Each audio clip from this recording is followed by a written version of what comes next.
نماز کا تذکرہ کرنے کے بعد من حافظ علیہا کانت لہ نورا و برہانا و نجات یوم القیامہ، کہ جو نمازوں کی پابندی کریں گے یہ نمازیں اس کے لیے قیامت میں نور بنے گی، اجالا بنے گی اور روشن دلیل بنے گی، نجات کا سامان بنے گی۔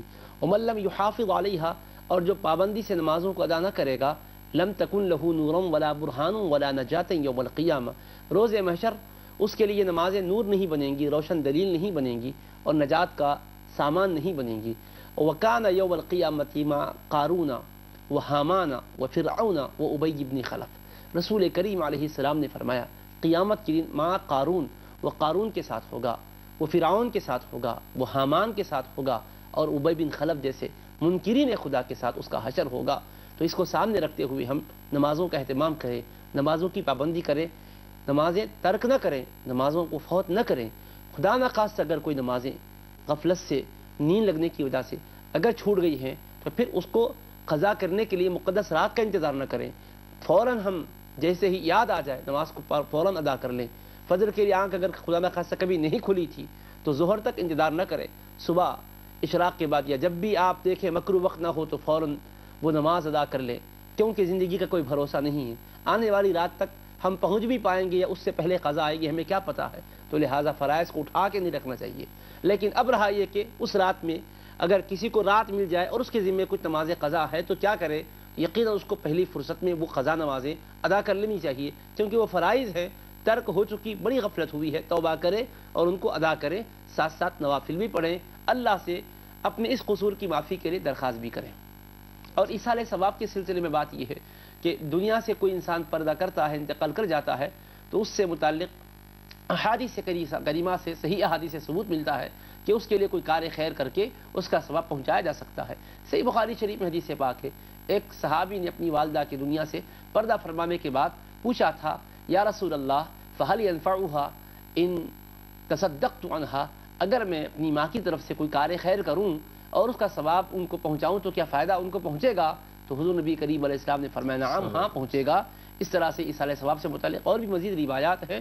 بہرحال مختصرا میں کہ ایصال ثواب کرنا اچھی بات ہے، مرحومین کو نیک اعمال کر کے اس کا ثواب ہدیہ کرنا چاہیے، احادیث کریمہ سے اس کا ثبوت ملتا ہے۔ جی، اور ایسے ہی سوال آیا تھا سہیل بھائی کا کیلکٹا سے، آفس میں کام کرتے ہیں، کارپوریٹ آفس میں ہیں، صبح کی شام مصروفیت میں گزرتی ہے تو نماز کے اوقات نہیں نکالتے ہیں، یا کمپنی کی جو بھی پابندیاں ہیں، جو بھی وجوہات ہیں یہ ہیں، تو کیسے نمازیں ادا کریں؟ نمازوں کا جہاں تک معاملہ ہے، ابھی جیسا کہ میں نے عرض کیا، بندہ مومن کے لیے نماز لازم و ضروری ہے۔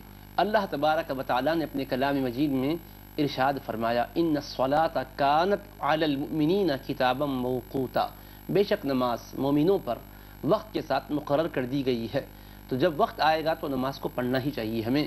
ہم اب کتنے بھی مصروف کیوں نہ ہو، ملازمت کی وجہ سے ٹائم اگر نہیں نکل پا رہا ہے تو ہم افسر بالا سے خواہش کر کے کچھ وقت اس کے لیے فارغ کریں، اور کم از کم کچھ نہ صحیح اگر نفل نہیں پڑھ پا رہے ہیں تو فرض اور واجب اور سنت کو ادا کر لیں، مختصر پڑھ لیں۔ جماعت میں اگر جانے کا موقع نہیں مل رہا تو تنہا پڑھ لیں، لیکن بہرحال ضرور پڑھ لیں، آگے پیچھے جیسے بھی ایڈجسٹمنٹ ہو، برابر اوقات میں کیونکہ گنجائش ہے اس کے اندر، اس وقت کے اندر پڑھ لیں آپ، اس کے ساتھ ساتھ اللہ تبارک تعالیٰ کی بارگاہ میں رجوع ہوں، ذکر و اذکار کرتے ہوئے اپنے وقت کو گزاریں۔ جی، دیگر بھی سوال یہ تھا بھائی صاحب کا کہ شب قدر کا اہتمام کیسے کریں اور شب برات کا کیسے اہتمام کریں؟ قدر اور برات والی رات دونوں کا کیا تذکرہ قرآن میں ملتا ہے یا کس کا ملتا ہے؟ دیکھیے دونوں راتیں بھی عظمت اور فضیلت والی راتیں ہیں، اللہ تبارک و تعالیٰ نے دونوں کا بھی تذکرہ کلام مجید میں فرمایا ہے۔ سورہ قدر کے لیے تو لفظ قدر کے ساتھ تذکرہ قرآن مجید میں ایک مستقل طریقے پہ اس کی صورت کے نزول کے ذریعے سے ہی ہوا، انا انزلناہ فی لیلۃ القدر وما ادراک ما لیلۃ القدر لیلۃ القدر خیر من الف شہر، کہ بے شک ہم نے قرآن کو شب قدر میں نازل کیا، اور شب قدر کی شان بتلاتی ہوئے آگے فرمایا کہ 1000 مہینوں سے زیادہ بہتر یہ رات ہے۔ تو قرآن کریم میں دونوں راتوں کا تذکرہ ہے، لیلۃ النصف من شعبان کا تذکرہ لیلہ مبارکہ کے ذریعے سے ہوا، برکت والی رات کہہ کر ہوا، جس میں اللہ نے آگے فرمایا کہ ایک ہر حکمت والے کام کا اس میں فیصلہ کر دیا جاتا ہے، اور رسول پاک علیہ الصلوۃ والسلام نے فرمایا فیہا ان یکتب کل مولود بنی آدم فی ہذہ السنہ وفیہا ان یکتب کل ہالک من بنی آدم فی ہذہ السنہ۔ اللہ کے رسول علیہ السلام نے فرمایا، بحقی شریف میں حدیث پاک ہے کہ اس رات یعنی 15ویں شعبان کی رات جتنے آنے والے سال تک پیدا ہونے والے ان کی لسٹ تیار کر دی جاتی ہے، اور جتنے انتقال کرنے والے ہیں ان کی بھی فہرست مرتب کر دی جاتی ہے۔ تو فیصلوں کی رات ہے کہہ کر حضور نبی کریم علیہ السلام نے 15ویں شعبان کا تذکرہ کیا، اور قرآن مجید میں سورہ دخان میں جو 25ویں پارے میں ہے اس میں ہر حکمت والے کام کا فیصلہ کر دیا جاتا ہے کہہ کر اللہ نے بیان کیا۔ تو لیلہ مبارکہ کی ایک تفسیر مفسرین لکھتے ہیں کہ شب قدر ہی مراد ہے، اور ایک جماعت مفسرین کی لکھتی ہے کہ یہ شب برات جو 15ویں شعبان کی رات ہے یہ مراد ہے، اور احادیث کریمہ میں برابر اس کے بارے میں فضیلت وارد ہے۔ اب رہا شبہ جو پیدا ہوتا ہے دونوں میں بھی قرآن نازل کیا کہہ کر تذکرہ آ رہا ہے، یہ کیسے؟ تو اس سلسلے میں محدثین کرام نے، مفسرین کرام نے ایک بڑی توجیہ بیان کی ہے۔ وہ فرماتے ہیں کہ شب برات میں اللہ پاک نے نزول قرآن کا فیصلہ فرما کر ملائکہ کے علم میں یہ بات کو لا لیا، ڈکلیئر کر دیا کہ قرآن کو نازل کرنے والا ہے، اللہ پاک نے یہ فیصلہ ظاہر فرما دیا۔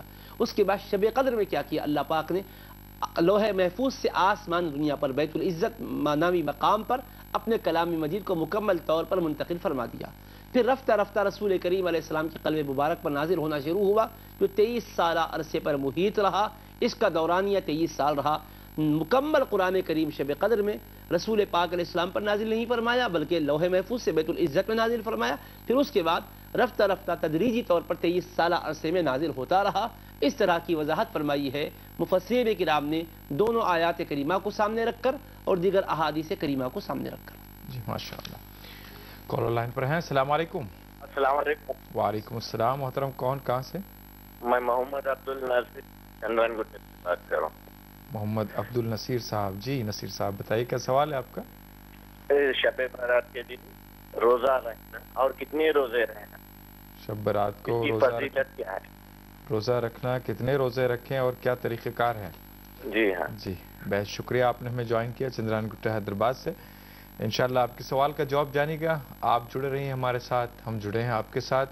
ملاقات کرتے ہیں مختصر سے وقفے کے بعد۔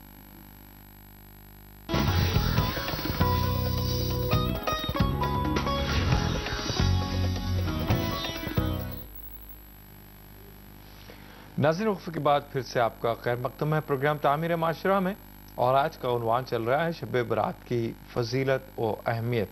آپ کے سوالات کے جوابات دے رہے ہیں مفتی سید ضیاء الدین نقشبندی صاحب۔ بریک پر جانے سے پہلے جو سوال آیا تھا محمد عبد النصیر صاحب کا حیدرآباد سے، شب برات کے دن یا 15ویں شب کو 15ویں شعبان کی روزہ کون سا رکھیں، ایک رکھیں یا 2 رکھیں، کیا طریقہ کار ہے اس کا بتائیں۔ حضرت نبی کریم صلی اللہ تعالی علیہ وآلہ وصحبہ وسلم سے جو مروی روایت ہے سیدنا علی مرتضیٰ رضی اللہ تعالی عنہ جس کے راوی ہیں، سنن ابن ماجہ شریف میں بھی یہ روایت موجود ہے کہ انہوں نے حضور علیہ السلام سے یہ ارشاد نقل کیا ہے کہ آپ فرماتے ہیں اذا کان لیلۃ النصف من شعبان فقوموا لیلہا وصوموا نہارہا، کہ شعبان کی 15ویں شب آئے تو رات میں تم قیام کرو اور دن میں روزہ رکھو۔ اور اس کے علاوہ آپ سے ہی مروی ایک اور روایت ہے جس کو امام بیہقی نے شعب الایمان میں بیان کیا، اس میں بھی آپ نے یہ ارشاد فرمایا، جیسا کہ نمازوں کا تذکرہ بھی آیا کہ رسول پاک علیہ السلام نے 14 رکعات ادا فرمائیں، اس کے بعد پھر آپ نے 14 مرتبہ سورہ فاتحہ، سورہ اخلاص، سورہ فلق، سورہ ناس پڑھا، آیت الکرسی پڑھی، پھر سورہ توبہ کی 128ویں آیت مبارکہ تلاوت کی۔ اس کے بعد پھر آپ نے آنے والے دن میں روزہ رکھا، اور یہ نماز کی فضیلت بیان کی کہ 20 مقبول حج کا ثواب ملے گا، 20 سال کے روزوں کا ثواب ملے گا، اور پھر وہ روزے کی فضیلت بیان فرمائی ہے کہ 2 سال کے روزوں کا ثواب ملے گا، ایک تو گزرے ہوئے سال کے، ایک آنے والے سال کے۔ اس طرح سے خاص طور پر ایک روزے کا تذکرہ ان احادیث کریمہ میں ملتا ہے سنن ابن ماجہ شریف میں اور بیہقی میں، امام بیہقی کی شعب الایمان میں۔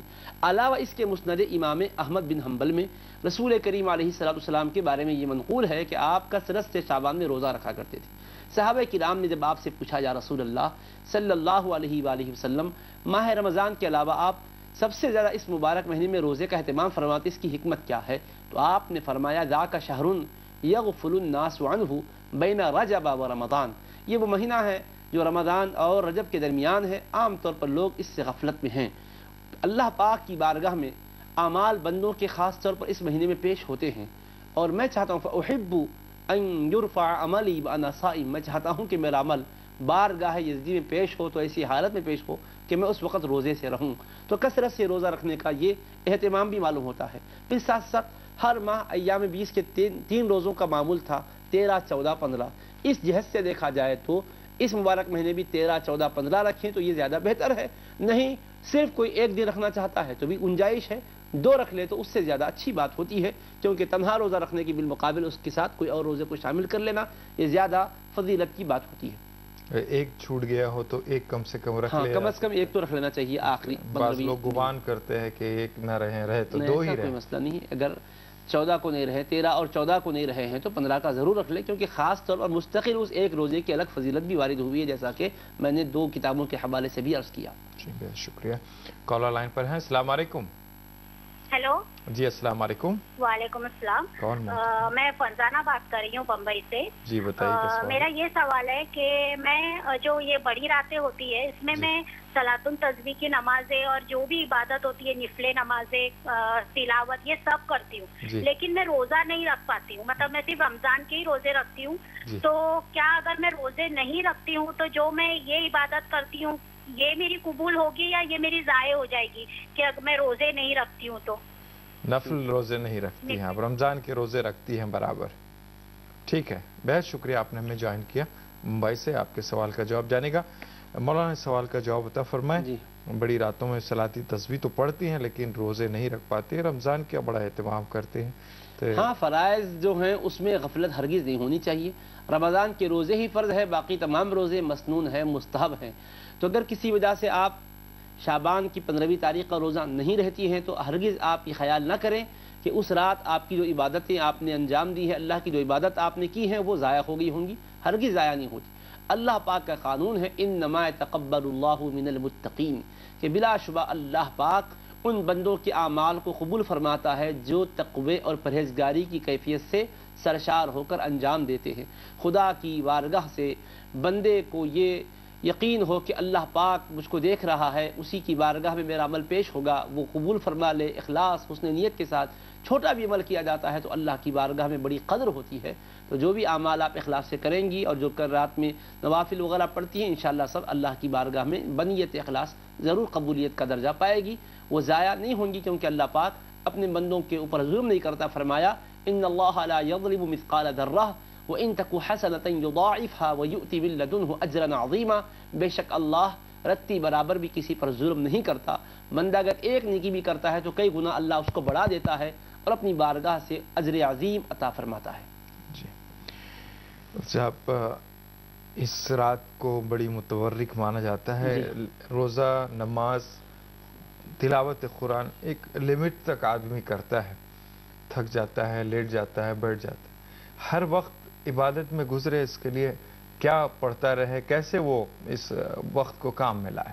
دیکھیے اللہ تبارک و تعالیٰ نے جو اوقات بندے کو نمازوں کے لیے دیے ہیں, جو لمحات عطا کیے ہیں, ان کو غنیمت سمجھتے اس میں طاعت اور عبادت کرے. کوئی بندہ بھی پوری رات مستقل طریقے پر جاگے گا تو کیا مکمل طور پر پڑھتا ہی رہے گا؟ کھانا بھی کھانا پڑے گا, اس کو کچھ دیر لیٹنا بھی پڑے گا, قضاء حاجت کے لیے بھی جانا پڑے گا. جامع ترمذی شریف میں بڑی پیاری بات بیان فرمائی ہے, اس میں یہ روایت منقول ہے کہ اگر کوئی انسان رات کے کچھ حصے میں کوئی ضروریات سے بھی فارغ ہو جائے, اس کے بعد پھر بڑا حصہ عبادت میں گزارے تو اس کو احیاء لیل ہی کا ثواب ملتا ہے, رات گزارنے والے کا حضر و ثواب ملتا ہے. اور سب سے اہم بات اس رات کے حوالے سے یہ ذہن نشین کر لیں کہ یہ رات جاگنے کی سمجھ کر کسی نہ کسی انداز سے جاگتے ہیں, خواہ باتوں میں جاگیں, چاہے گپ شپ میں جاگیں, چاہے سیر و تفریح میں جاگیں.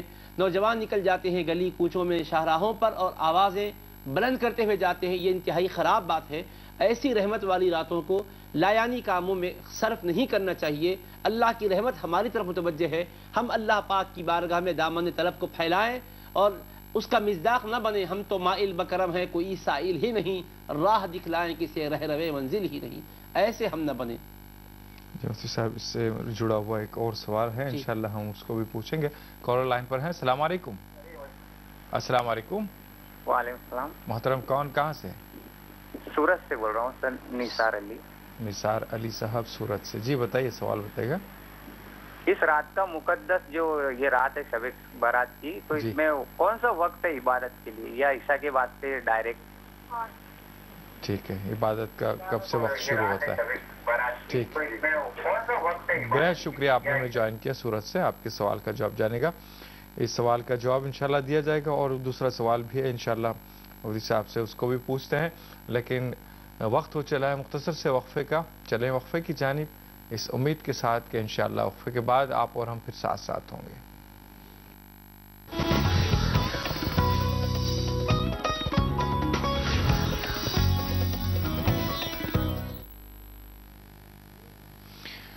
ناظرین، وقفے کے بعد پروگرام کے آخری سیگمنٹ میں پھر سے آپ کا خیر مقدم ہے، اور آج کا ہمارا موضوع چل رہا ہے شب برات کی فضیلت و اہمیت۔ اس موضوع پر ہم بات کریں۔ بریک پر جانے سے پہلے جو سوالات ہیں انشاءاللہ اس کا جواب آپ جانیں گا۔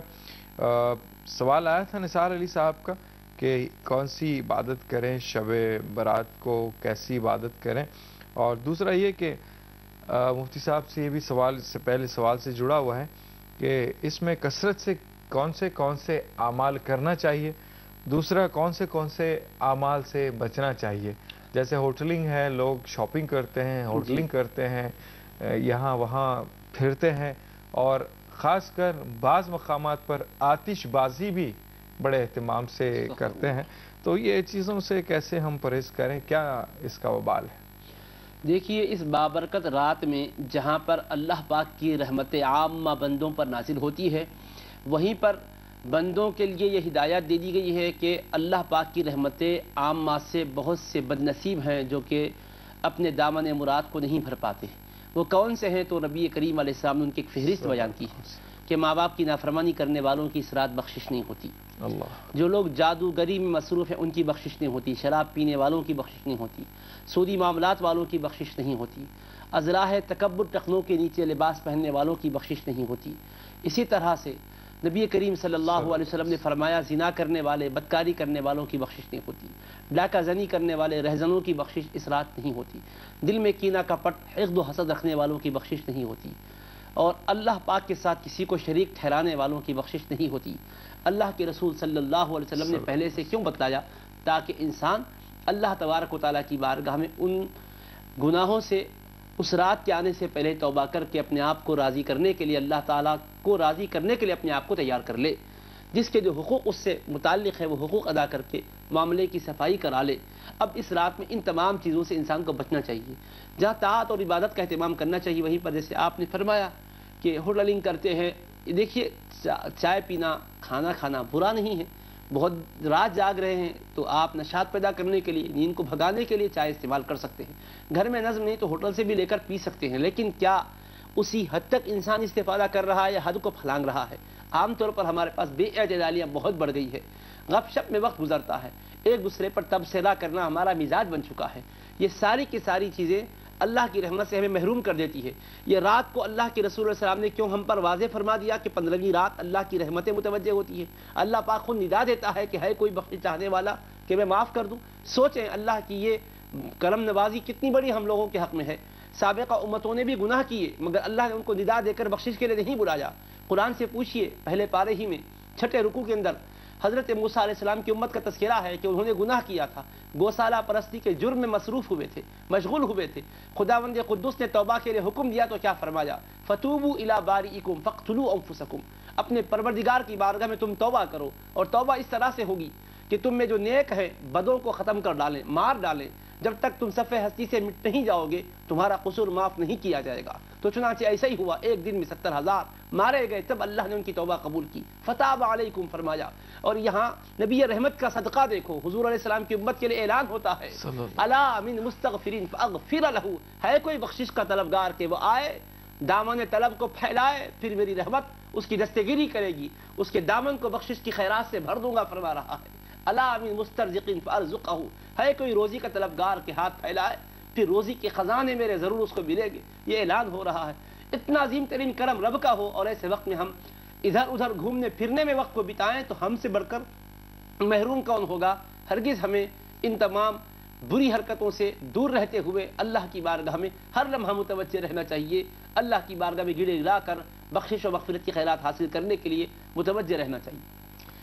مفتی صاحب، عبادت کریں تنہائی میں کریں یا محفل میں کریں یا مسجد میں کریں، کیسی جگہ مناسب ہے؟ جہاں تک ذکر و اذکار کی بات ہے تو انسان کو اجتماعی طور پر کرنے کے بجائے انفرادی طور پر کرنے میں ہی زیادہ کیفیت بھی پیدا ہوتی ہے اور آنکھ سے اس کے آنسو ٹپکتے ہیں۔ لیکن آج ہمارے گھروں کا جو حال ہو چکا ہے، انفرادی گھر میں اگر کرنے کے لیے کوئی بیٹھا اور اس کے بعد اگر غفلت کی نظر اس کی رات ہوتی ہے، یہ اندیشہ ہوتا ہے، تو اس کو بہتر ہی ہے کہ مسجد میں جہاں پر اجتماعی طور پر لوگ قرآن کی تلاوت کر رہے ہیں، بیانات ہو رہے ہیں، واعظ ہو رہا ہے، خدا کے خوف کی باتیں کہی جا رہی ہے، دل کو پگھلا دینے والی نصیحتیں کی جا رہی ہے، تو ویسے مجموعوں میں شریک ہو کر ضرور استفادہ کرنا چاہیے۔ اس کے بعد نوافل پڑھنے کا جہاں تک معاملہ ہے انفرادی طور پر پڑھنا چاہیے، تلاوت کرنی چاہیے۔ مسجد میں ایک جوش و خروش کے ساتھ مسلمان رہتے ہیں، جہاں مساجد میں عبادتوں کا اہتمام ہے، یقیناً مسجد کے کسی گوشے میں بیٹھ کر عبادت کرنا چاہیے، دائیں بائیں کی پرواہ کیے بغیر خود اللہ کی بارگاہ میں اپنے آپ کو پیش کر کے گڑ گڑانا چاہیے۔ اور اگر گھر کے اندر اچھا ماحول بنتا ہے اور اس میں ایک سوئی کی کیفیت پیدا ہوتی ہے، غفلت نہیں پیدا ہوتی، تو بہتر ہے کہ گھر میں پڑھیں، گھر کو بھی آپ اپنے عبادت کے لیے مشغول رکھیں تاکہ اللہ کی رحمتیں گھر میں بھی برسنے لگ جائیں۔ جی کالر لائن پر ہیں۔ السلام علیکم۔ السلام علیکم۔ السلام محترم، کون کہاں سے؟ ہیلو، غالباً لائن ڈراپ ہو گئی ہے۔ اب یہ بات کرتے ہوئے انشاءاللہ ابھی اختتام کو پہنچتے ہیں۔ چلتے پھرتے اٹھتے بیٹھتے کچھ نہ کچھ ثواب حاصل کریں، اس کے لیے ہم کیا پڑھیں، کون سی دعا، کون سا ذکر ہم کریں تاکہ زیادہ سے زیادہ ہم بٹور سکیں۔ نبی کریم صلی اللہ علیہ وسلم سے ام المؤمنین عائشہ رضی اللہ عنہ نے سوال کیا تھا تو آپ نے فرمایا یہ دعا کریں، اللہم انک عفو تحب العفو فاعف عنی، اے اللہ تو معاف کرنے والا ہے، معاف کرنے کو پسند فرماتا ہے، تو مجھے معاف فرما دے۔ یہ نہایت ہی محبوب ترین ورد ہے جس کو رسول پاک نے سامنے کرنے کا حکم فرمایا ہے صلی اللہ علیہ وسلم۔ ماشاءاللہ، بہت شکریہ مولانا صاحب۔ ناظرین، بہرحال پروگرام اختتام پذیر ہوتا ہے۔ آپ کے کالز کا شکریہ ہم ادا کرتے ہیں، آپ کی ہمت افزائی کا شکریہ ادا کرتے ہیں، اپنے مہمان محترم کا بھی ہم شکریہ ادا کرتے ہیں۔ جزاک اللہ خیر فی الدارین۔ اجازت چاہتا ہے آپ کا میزبان محمد مظہر قادری۔ انشاءاللہ پھر اگلے جمعہ کو آپ سے ملاقات ہوگی کسی اور عنوان کے ساتھ۔ فی امان اللہ۔